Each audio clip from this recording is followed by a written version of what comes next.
বিসমিল্লাহির রহমানির রহিম। আসসালামু আলাইকুম। Welcome to Sumi's kitchen and craft. আজ রান্না করেছি ছোট মাছ বা কাসকি গুঁড়ো মাছ, যে যেটা বলেন।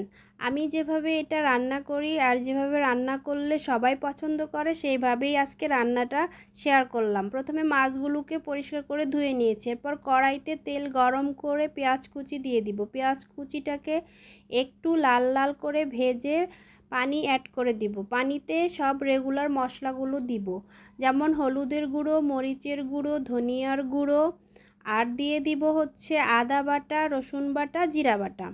এই মশলাগুলো আমি মাছে সব সময় ব্যবহার করি।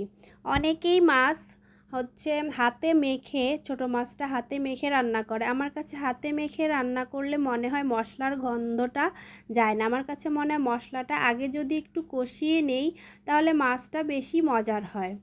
জানি না কার কেমন লাগে, সবাই কমেন্টে অবশ্যই জানাবেন কে কিভাবে ছোট মাছ কিংবা যে কোনো মাছ রান্না করেন। আমার কাছে কিন্তু মশলাটা কষিয়ে নিলেই ভালো লাগে। এই তো আমি সব মশলা দিয়ে মশলাটাকে প্রথমে একটু কষিয়ে নিব। মশলাটা যখন কষিয়ে নেওয়া হয়ে যাবে এ পর্যায়ে আমি এতে একটা আলু কুচি করে অ্যাড করে দিব। আমার কাছে ছোট মাছে একটা আলু দিলে ভালো লাগে। এই তো একটা আলু দিয়ে দিচ্ছি। আলুটা নেড়ে চেড়ে সুন্দর করে কষিয়ে নিব। আলুটা কষিয়ে নেওয়া হয়ে গেলে এতে আমি একটা টমেটো অ্যাড করব। চাইলে যারা টমেটো পছন্দ করেন না তারা স্কিপ করতে পারেন। এই তো একটা টমেটো অ্যাড করে আর একটু সময় অপেক্ষা করব। এরপরে মাছগুলো দিয়ে দিব। মাছগুলো দিয়ে একটু যখন দেখব ফুটফুট গরম হয়ে উঠেছে তখন একটু পরিমাণ মতো পানি অ্যাড করে দিব।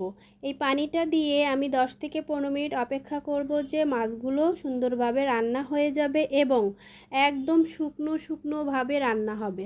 মানে এতে কোনো পানি থাকবে না, একদম শুকনো শুকনো করে চটচটিটা হবে। এরপরে আমি এতে ধনেপাতা ছিল না, ধনেপাতাটা দিব না। আমি 2-3টা কাঁচামরিচ অ্যাড করে দিব। কাঁচামরিচটা আমি সবসময়ই তরকারি শেষে দিই, কারণ এতে ঝালটা কম বেরোয়, গ্রানটা ভালো বেরোয়, যাতে বাচ্চারা খেতে কোনো অসুবিধা না হয়। এই তো আমার ছোট মাছের চচ্চড়িটা রেডি। দেখেন একদম শুকনো শুকনো করে করেছি। এটা খেতে কিন্তু দারুণ হয়েছে।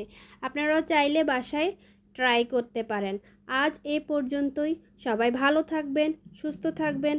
আসসালামু আলাইকুম। আল্লাহ হাফেজ।